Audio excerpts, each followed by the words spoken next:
Oke, sekarang kita ke contoh soal agar lebih dapat difahami ya. Misalkan kita punya reaksi di sini, eh, 2SO2 ini berfasa gas, dia bereaksi dengan oksigen berfasa gas, nah itu menjadi 2SO3 gitu ya, berfasa gas juga. Nah, misalkan entropi standar eh, dari SO2 gas tentunya ya, misalkan ini 248,2 Joule per mol Kelvin, kemudian standar O2 ini misalkan 205,0 Joule per mol Kelvin, kemudian standar entropi untuk SO3 SO3 gas itu 256 Joule per mol Kelvin. Kemudian entalpi ya, delta HF 0 untuk SO2. SO2 gas itu negatif 296,8 kilojoule per mol. Kalau entalpi satuannya kilojoule nih biasanya. Terus delta HF 0 dari O2 ini karena murni dia 0. Terus delta HF 0 SO3 ya. SO3 itu minus 395,7 kilojoule per mol. Nah, misalkan ini semua pada kondisi standar ya, berarti temperaturnya 298 Kelvin atau 25 derajat. Yang pertama yang ditanya adalah pada kondisi standar delta G-nya gimana? Gitu kan. Apakah dia spontan atau tidak spontan gitu. Pertama, kita tulisin dulu deh rumusnya ya. Delta G karena pada kondisi standar maka delta G0 sama dengan delta H0 min T delta S0 gitu ini ya. Kita langsung hitung dulu delta S-nya. Delta S0-nya sama dengan langsung saja ya. Nah, ini kan ada 2 di sini. Berarti 2 kali standar entropinya 256,8 produk dikurang reaktan ya. Reaktannya di sini 2 SO2 berarti 2 dikali 248,2 ditambah O2 berapa tuh? 205 ya. 205,0. Nah, ini satuannya jangan lupa Joule per mol Kelvin. Joule per mol Kelvin gitu. Maka delta S0 ini akan hasilnya menjadi yang ini 513 ya. Dikurangi ini 701,4 Joule per mol Kelvin. Maka hasilnya sekitar negatif 187,8 Joule per mol Kelvin gitu. Sudah dapat delta S standarnya ya. Nah, kemudian delta H standar. Delta H standar itu bisa kita cari dari sigma delta HF 0 produk dikurangin sigma delta HF 0 reaktan ya. Seperti ini. Maka delta H itu akan sama dengan kita lihat nih produknya 2SO3. SO3 berarti 2 dikali negatif 395,7 gitu ya. Dikurangi O2-nya 0, ini dikurangi 2 dikali negatif lagi nih. 296,8. Tapi satuannya ingat di sini kilojoule.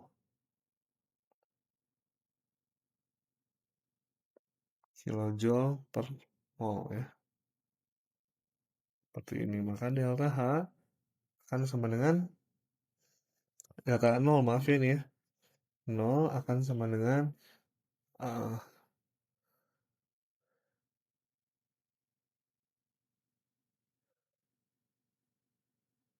hmm, ini negatif 791,4 dikurangi, ini kok jadi tebal banget ya, min 791,4 dikurangi dikurangi lagi minus 593,6 seperti ini kilojoule per mol, sehingga delta H0 akan sama dengan negatif 197,8 kilojoule per mol seperti ini ya. Nah, dari sini kita udah bisa ngitung nih delta G0-nya. Delta G0-nya, delta G0 sama dengan delta H min T delta S. Berarti, nah ini karena kilojoule, yang entropi tadi joule, ya, yang ini joule, yang ini kilojoule, kita rubah dulu ini jadi yang entropi lah, jadi kilojoule ya. Ini jadi negatif 0,187 kilojoule per mol Kelvin. Sehingga delta G0-nya 100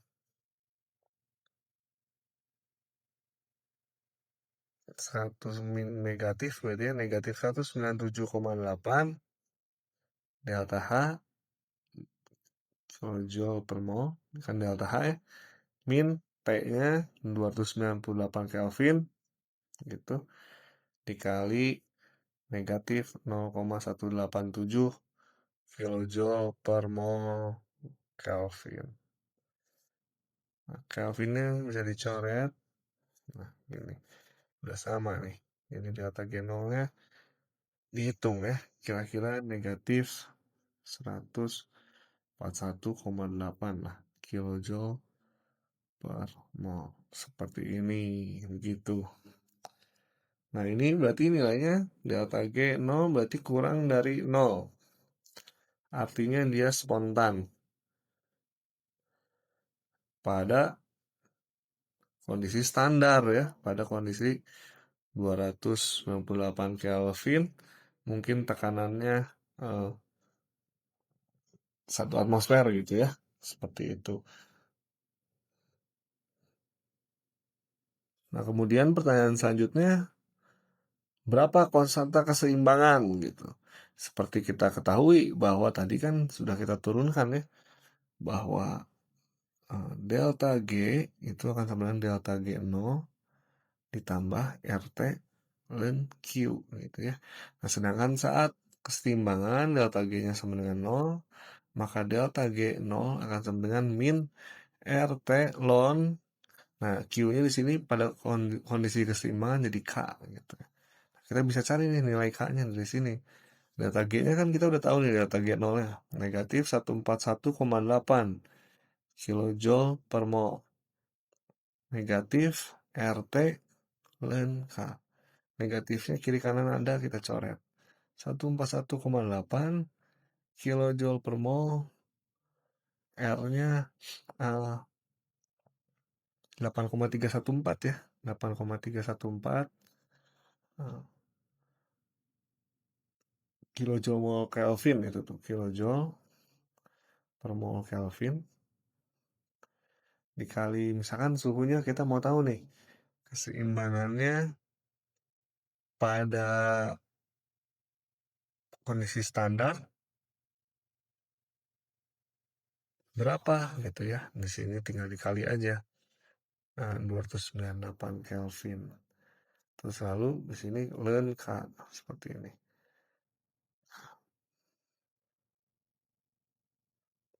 Maka ln K itu tinggal 141,8 dibagi 8,314 kali 298 gitu ya. Kalau ln itu di sini ya ingat ya. Jadi kalau penyelesaiannya E pangkat ini semua,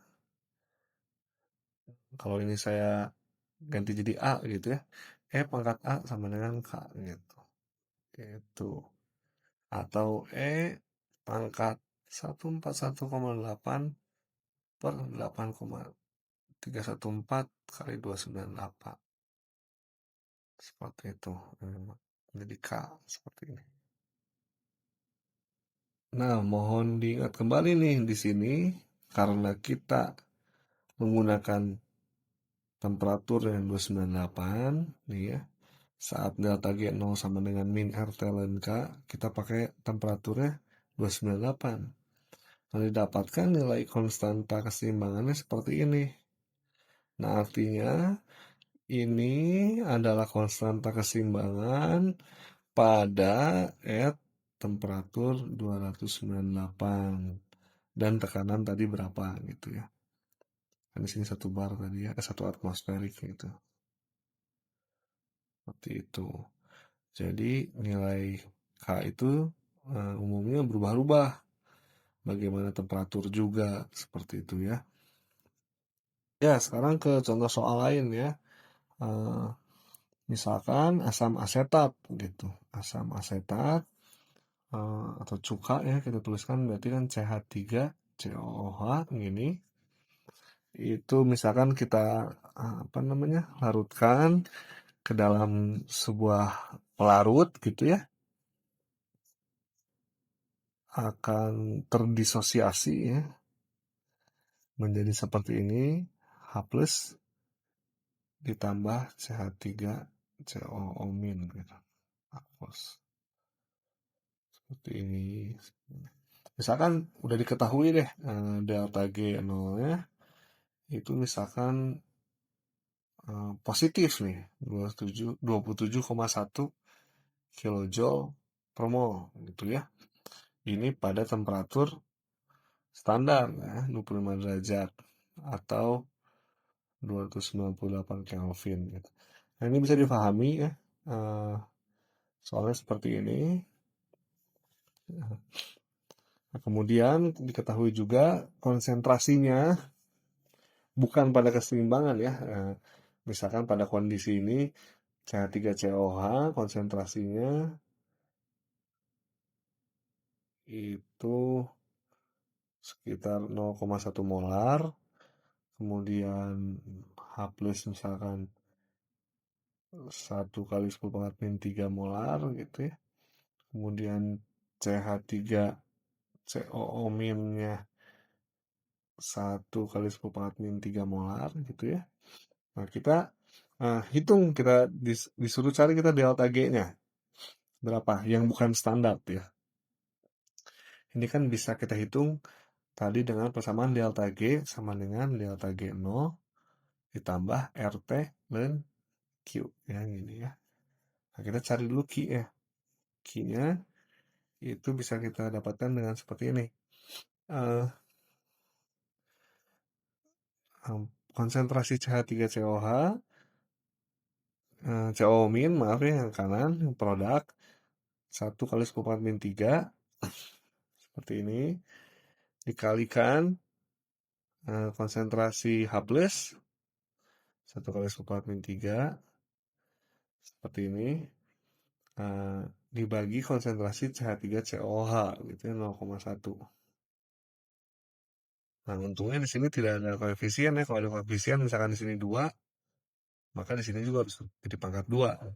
Cuma karena nggak ada ya sudah. Seperti itu. Maka ini Q-nya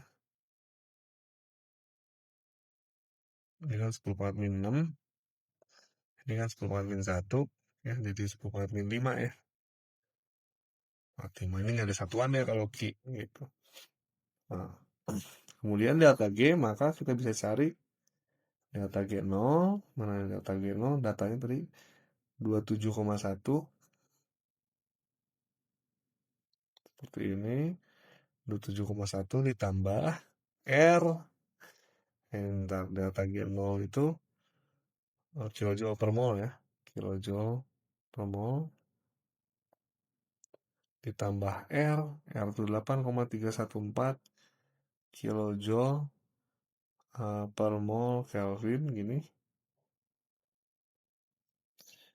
RT, nah kita mau cari nih pada suhu berapa misalkan. Misalkan pada suhu standar aja ya. Nah, delta G0 bukan standarnya berapa gitu.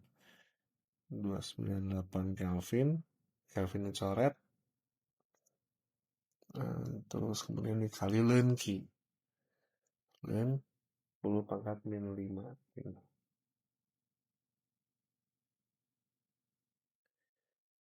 Maka delta G-nya akan menjadi 27,1 kilojoule per mol ditambah, nah ini kita lihat dulu nih, 8,314 kilojoule per mol. Nah ini karena Leun pangkat bisa maju ke depan jadi min 5 kali Leun 10 gini ya, seperti ini. Nah ini diselesaikan lah menggunakan kalkulator mungkin ya. Jadi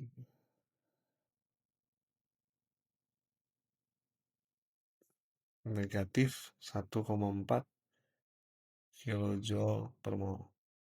Seperti ini. Nah, artinya reaksinya spontan.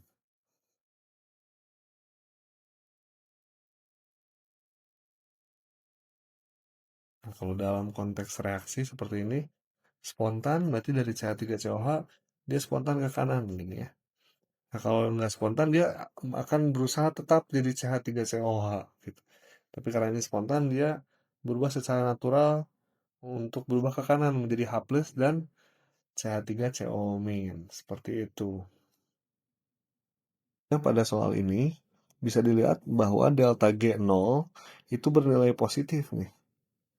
Kalau dilihat dari sini saja pada kondisi standar, bahwa seakan-akan reaksi CH3COH menjadi H+ dan CH3CO- itu tidak berjalan spontan gitu. Tapi ternyata saat direaksikan itu dia bisa negatif nih, bisa jadi spontan. Kenapa ini bisa terjadi ya? Kalau kita lihat dari persamaannya yang di sini nih, yang saya merah ya. Maaf sama. Yang ini. Delta G ini positif, delta G0 ini positif. Gimana caranya nih delta G ini jadi negatif? Artinya di suku yang sini sangat negatif ya. Negatif dan nilai delta G0 ini habis. Nah, kalau kita lihat berarti RT ln Q. Nilai R itu konstanta, tidak membuat negatif. T juga di sini kan pada kondisi standar ya. 298 Kelvin. Nah, berarti nilai ln Q inilah yang membuat dia menjadi negatif dan membuat akhirnya reaksi berjalan spontan. Nah, artinya kita bisa lihat di sini. Ternyata semakin kecil nilai Q akan membuat suku yang di sebelah sini itu lebih negatif, negatifnya lebih besar dan membuat reaksinya jadi spontan gitu. Coba kalau ini 10 pangkat min di atas ini misalkan 10 pangkat min 10 ya. Min 10-nya kan nanti pindah ke depan sini. Ya. Akhirnya tetap jadi negatif juga gitu. Jadi ada pun pelajaran yang bisa diambil dari sini bahwa ternyata konsentrasi dari baik itu produk dan reaktan sangat berpengaruh pada spontanitas reaksi ya.